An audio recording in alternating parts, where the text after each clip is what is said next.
Eh oui, mais il faut le doubler là, il est énorme. Hey, qu'est-ce que tu veux, j'attends.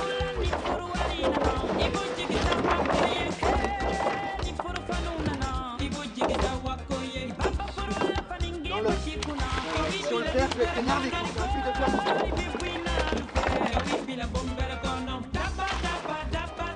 On va lui taper sur la tête avant de le monter après. Attendez, oh, oh.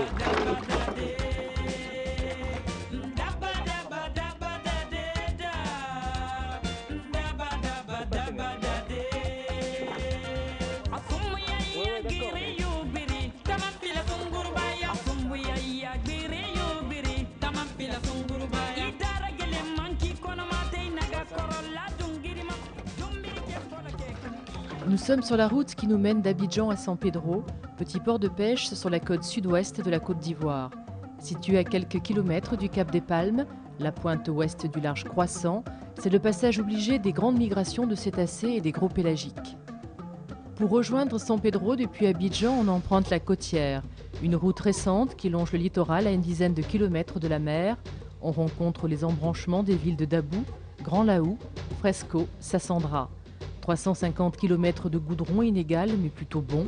Les immenses plantations de palmiers à huile et d'EVA cèdent peu à peu aux plantations villageoises de café, cacao et plantes vivrières. Puis, aux abords de San Pedro, la forêt dense, les immenses fromagers et les lianes.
Ancrée à la marina de Plaisance de l'autre côté du bassin naturel, notre pirogue est ici un peu anachronique.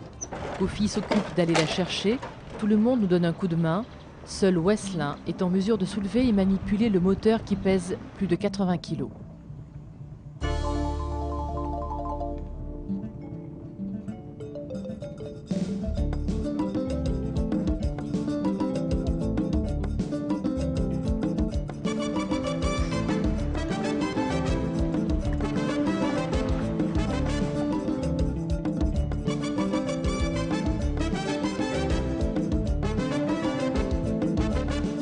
En sortant du port, à l'est comme à l'ouest, la côte reprend tout de suite un aspect sauvage.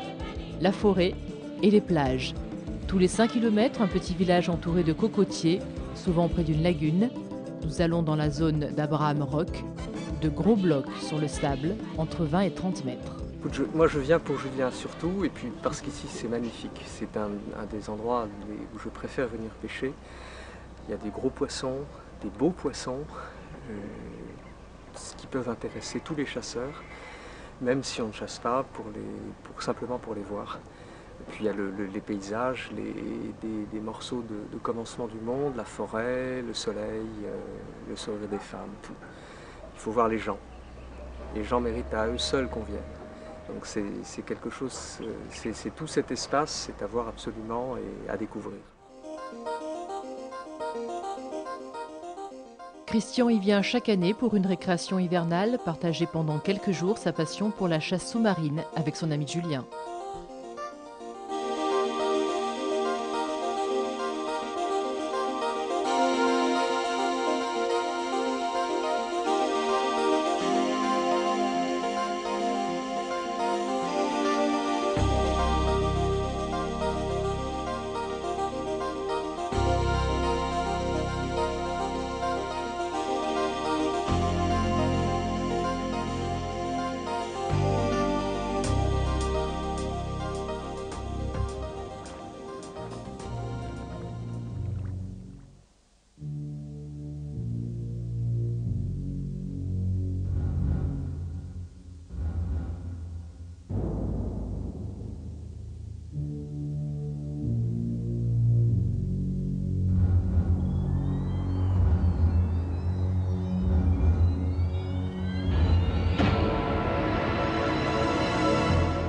Le cobia est un poisson très étrange. La première fois qu'on le rencontre, on pense au requin. Animal très puissant, il casse souvent en flèche et ardillon, et le chasseur qui voudra aller le doubler risque de se faire charger violemment. Il ne mord pas mais donne un coup de tête qui peut être terrible. Là, Christian a longtemps retenu son coup pour la caméra, puis n'a plus eu la possibilité de faire un tir sûr.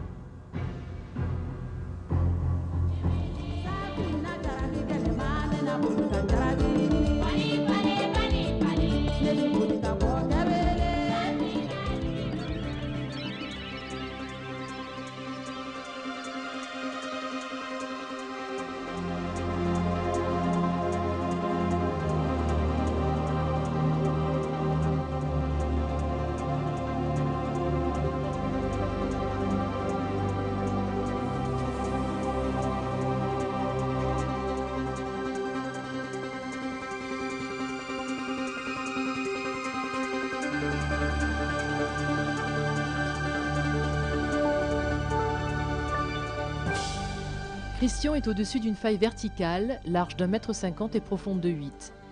Une belle carpe est remontée le voir. Peu habitué à son nouveau fusil, il manque de précision. La carpe, bien traversée par la flèche, mais toujours vigoureuse, descend sans raguer.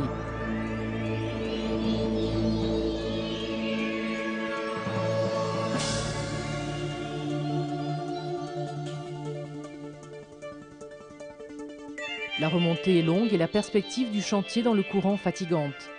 Heureusement, l'utilisation d'une pointe détachable montée sur câble devrait empêcher que le poisson ne se décroche. Julien garde le fil tendu et Christian s'apprête à redescendre. Il faudra 8 apnées pour remonter cette carpe toute râpée par la roche et les coraux.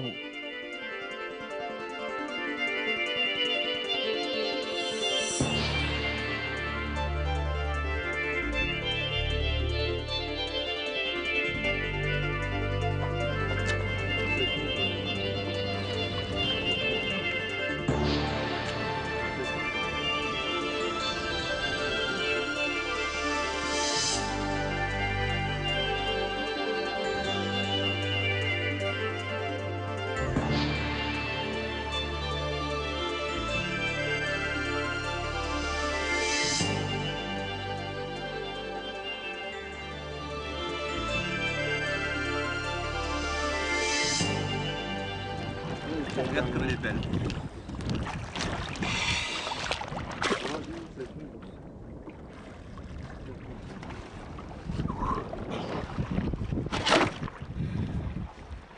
En poudre. Et en fait, on a 4 espèces de carpes rouges ici, 2 qui grossissent pas tellement, 2 qui vont devenir assez grosses. Et on voit bien la différence entre celle-là et celle-ci. C'est Agénès. Celle-ci, on peut bien voir les points bleus turquoise qui vont aller tout le long de l'opercule. Toutes ces petites-là en sont pourvues et il n'y en a absolument pas. Elle a des dents. Regarde les dents.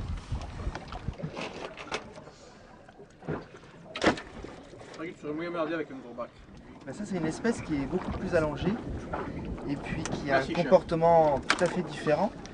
Quand elles sont jeunes, elles sont beaucoup plus roses que les carpes rouges normales, beaucoup plus allongées, et puis elles vivent un peu comme des bars, c'est-à-dire c'est pas un poisson, ils vivent autour des cailloux, mais ce n'est pas un poisson qui vit dans les cailloux et qui s'y réfugie. C'est toujours un poisson qu'on voit nager en banc, et qui se déplace, qui tourne autour des cailloux, qui a des parcours. Moi, ça me fait vraiment penser au bar, un poisson.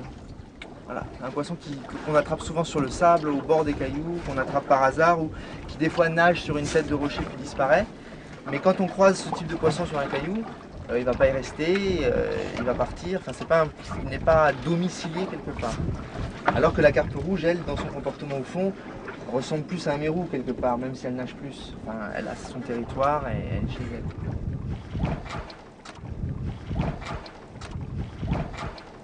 Notre principal souci n'importe comment, c'est les carpes rouges, puisque tous les autres poissons vont fuir en pleine eau et que ce soit du fil ou du câble, finalement, ça ne change pas grand-chose. Par contre, la carpe rouge, dès qu'elle fait un peu de poids, et on n'arrivera pas à remonter avec elle, elle va aller se mettre dans un trou, dans une faille. C'est des poissons tellement puissants que aucun fil nylon va résister. Peut-être les gros nylons peuvent marcher. Nous, on utilise le câble. ça a juste l'inconvénient de devoir être changé assez régulièrement parce que le câble peut se vriller sur lui-même assez facilement. Mais bon, malgré tout, au moins on est en confiance quand on voit la flèche partir dans un trou et le câble sortir, on sait que bon, au moins ça va pas casser. Voilà.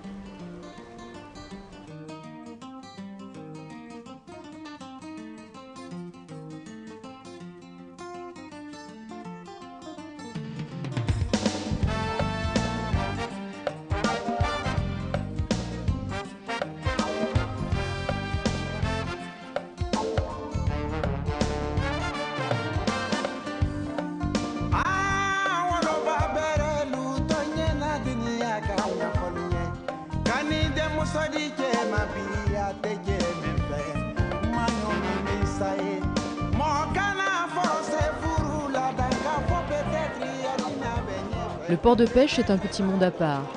La production industrielle de glace est le pôle d'attraction majeur. Les pêcheurs ghanéens et libériens chargent les caisses à glace des pirogues. Les femmes qui ont le monopole du petit poisson les stockent dans les chambres froides. Les Sénégalais, principaux marailleurs et revendeurs, trouvent la glace pour leurs étals du marché. La pêche sur ces canoës, ici comme dans toute la Côte d'Ivoire, est l'affaire des Fanti, ethnie du Ghana qui pratique la pêche avec des filets fixes ou dérivants, des lignes dérivantes et la palangrotte. Par équipage de 8 à 12, ils embarquent pour des marées de 6 à 8 jours, principalement au Libéria, très poissonneux. Les journées de pêche se déroulent toujours de la même façon. Une halte au port pour retrouver l'équipage, charger la glace, l'essence, puis on embarque le tout pour rejoindre la marina. Là, on charge moteur, essence, batterie, sondeur, glacière et tout le matériel de plongée.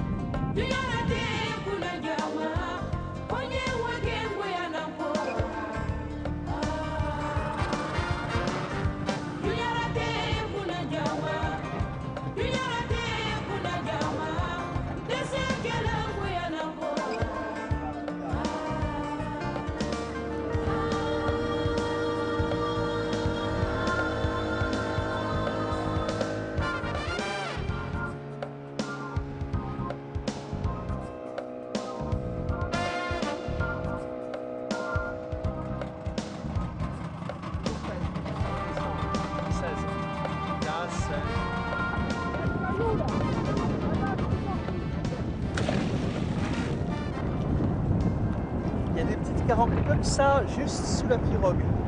C'est adorable. En pleine eau, on peut croiser de nombreuses espèces de carangues. La plupart sont peu appréciées et toutes font souffrir le matériel. C'est pourquoi généralement, on s'abstient.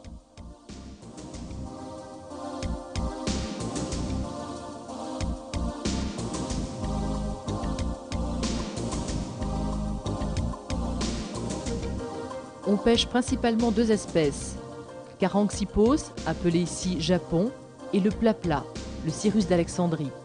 La première parce qu'elle est très sportive et peut atteindre des poids respectables, plus de 30 kg. Elle offre une résistance violente et brise souvent l'axe de l'ardillon ou même la flèche. Prédateurs rapides, les gros spécimens sont souvent seuls. Ils patrouillent en décrivant de larges cercles autour des remontées à la recherche de poissons fourrages. Le Japon aime aussi les brisants, les écueils, et on peut le croiser sous l'écume en train de se nourrir.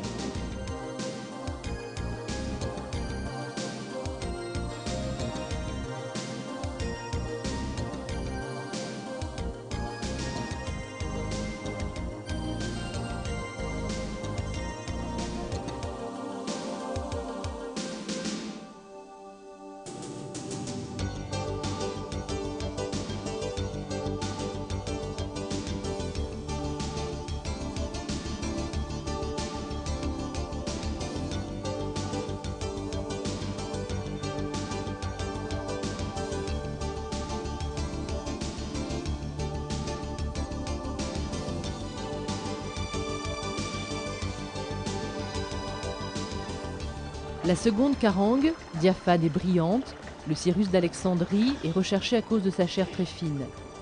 Curieuse et nonchalante, elle répondra favorablement à un agachon en pleine eau.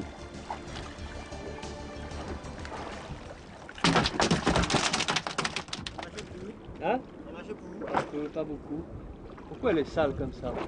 Bon, hier c'était clair.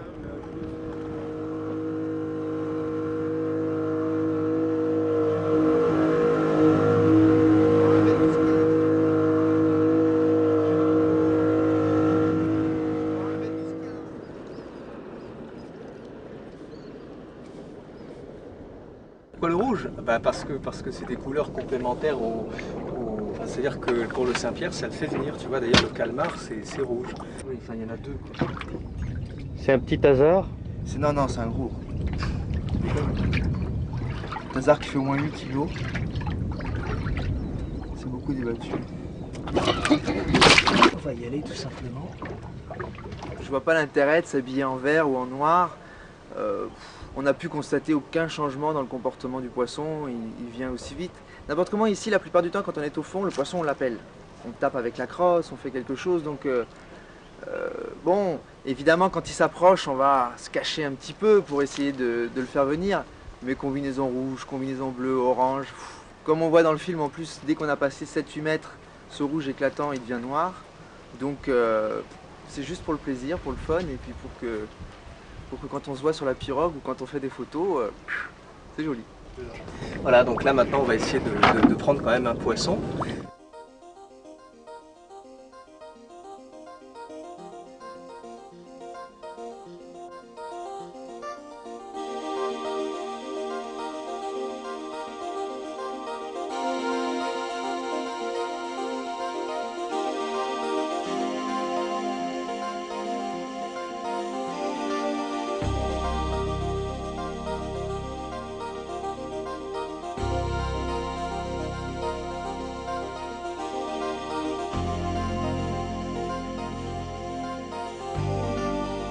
La seule critique éthique que l'on peut faire au barracuda, c'est que la difficulté d'approche n'augmente pas avec l'âge et la taille de l'individu.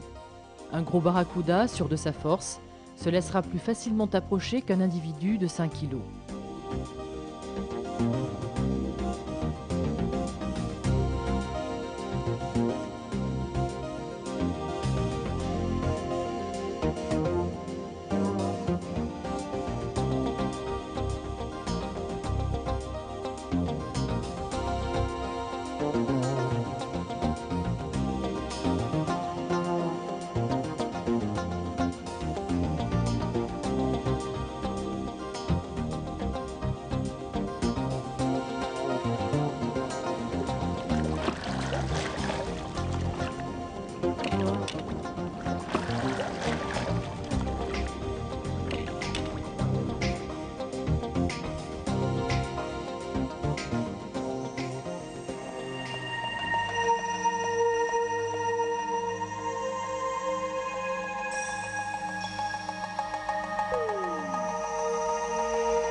À moins de le tirer dans la tête ou dans l'épine dorsale, le poisson peut avoir tendance à revenir et à mordre.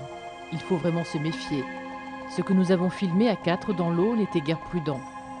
Christian tire un petit modèle qui remonte, file d'un coup vers la caméra puis tourne et se dirige vers Raymond qui coule dessus et le double. Bien joué, mais pas conseillé.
Aujourd'hui, bien que l'eau au fond soit trouble, on prospecte une nouvelle zone qui au début semble déserte.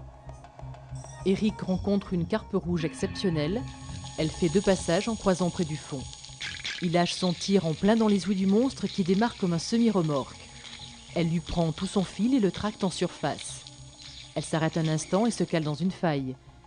Christian ne lui laisse pas le temps de souffler et descend la doubler. Une carpe rouge vraiment magnifique de 40 kilos.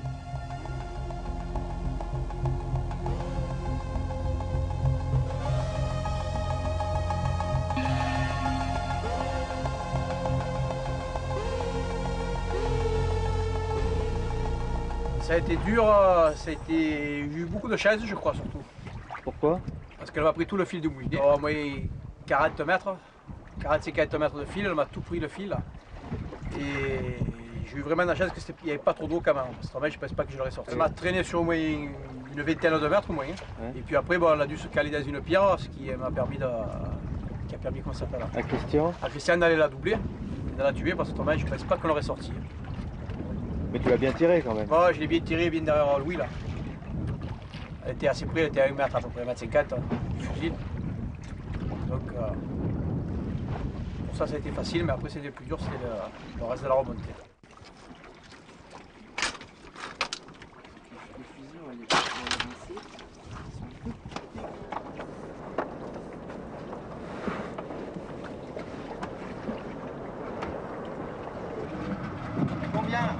C'était monté à 11, ça monte. Il m'arrive de pêcher toute une journée à 1 km, 1,5 km juste devant San Pedro, dans tous les cailloux qui sont devant, surtout en début de saison. Sinon, les zones de pêche vont de Tabou jusqu'à Sassandra, c'est-à-dire qu'il y a à peu près une centaine de kilomètres de côte, où au jour d'aujourd'hui, moi j'ai repéré à peu près 150-200 cailloux qui sont tout seuls sur le sable et qui sont plus ou moins bons. Et il en reste des centaines. J'ai pas vu le 10e ou le 5e de ce que réserve cette côte.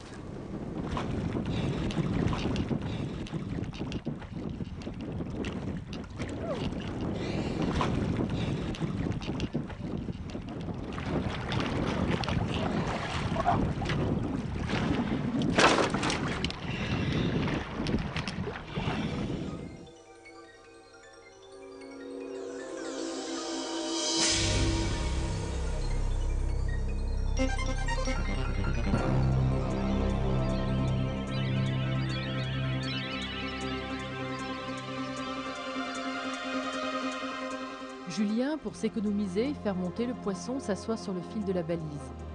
Un barra vient d'être tiré. Bien blessé, il est parti mollement dans le courant. Il a tout de même vidé le moulinet et en remontant, Julien a juste pu se saisir de la ligne de vie.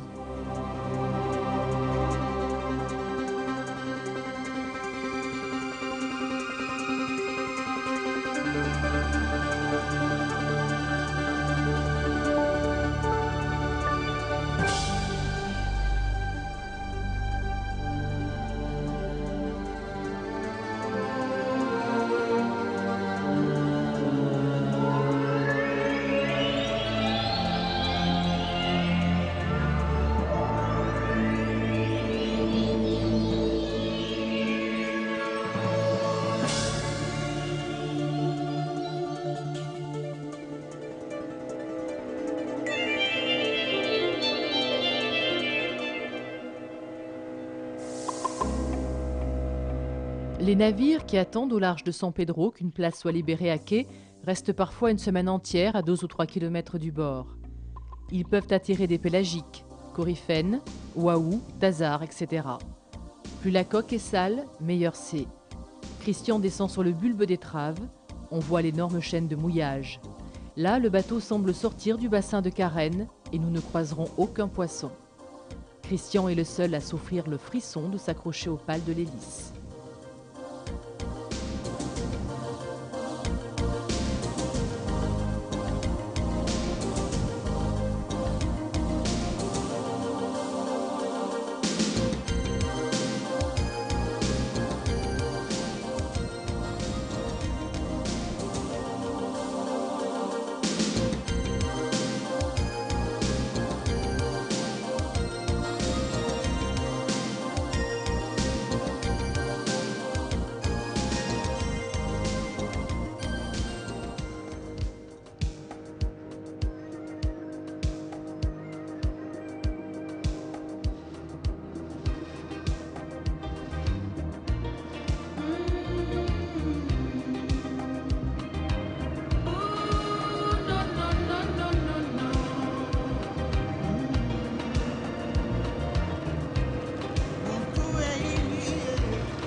carpe rouge d'Éric est pesé à 40 kg et peut être considéré comme historique pour les pêcheurs de San Pedro. On ne se prive pas de faire quelques photos. Là, tu vas voir un peu de terre. Là, tu vas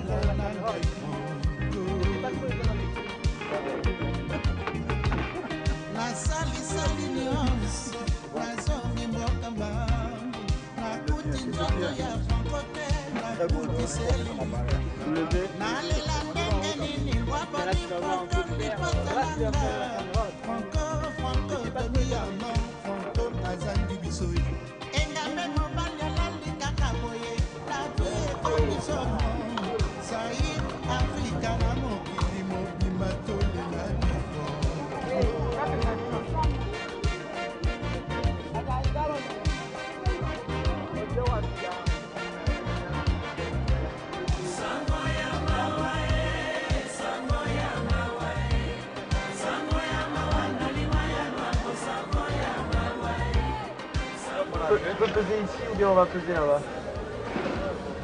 On pèse là-bas. Retour au port pour céder à Sangor une partie de notre pêche. Les 4 barras totalisent 80 kg, ce qui est une moyenne honorable. Attention, c'est une journée exceptionnelle et le pain quotidien est souvent moins généreux.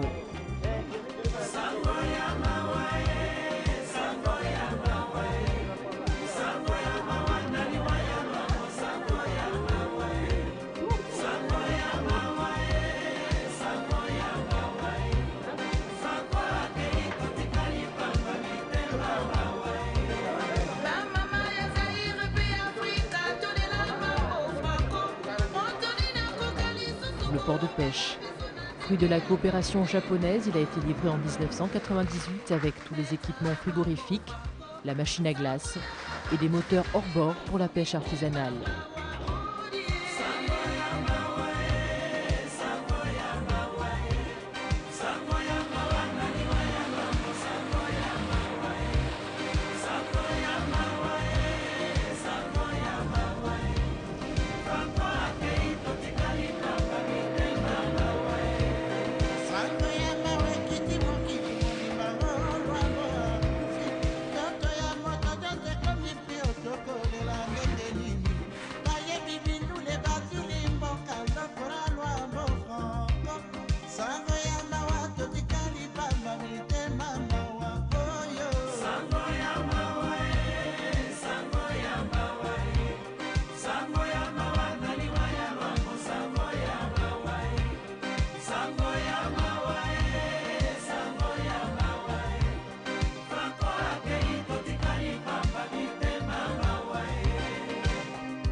J'ai quitté. J'ai un lèvre. J'ai un élevé. Oh, il a changé de côté. Ouais, ça veut dire que... Mais non, mais regarde, le courant il vient de là maintenant.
Ben oui, mais il faut le doubler là, il est énorme. Ben Gilles, qu'est-ce que tu veux? J'attends.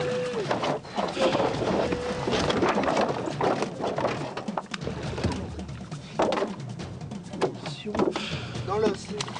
Si on le perd, je vais être énervé, Christian. Essaye de faire.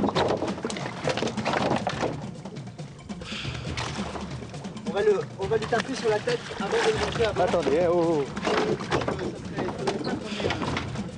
Elle partira pas là. Non, non. Faut pas s'énerver, hein. Ben moi ça me rend un peu nerveux. Ouais, d'accord, mais... Non, pas, oui, c'est pas comme ça, attends. Faut que lui il bouge devant. Ouais, ça devant.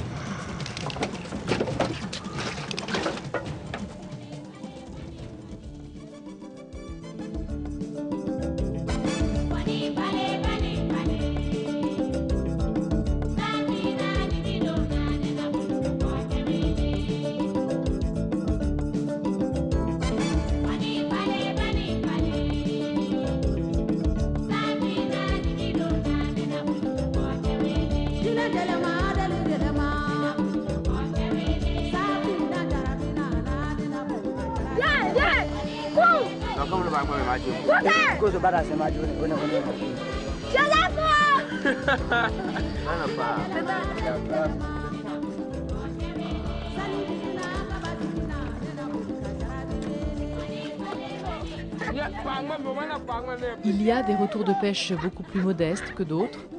Il faut aussi savoir garder le sourire ces jours-là. Moi ça fait quand même 6 ans que je suis ici et il a fallu que tu viennes pour qu'enfin on puisse capturer un Saint-Pierre de belle taille. Voilà.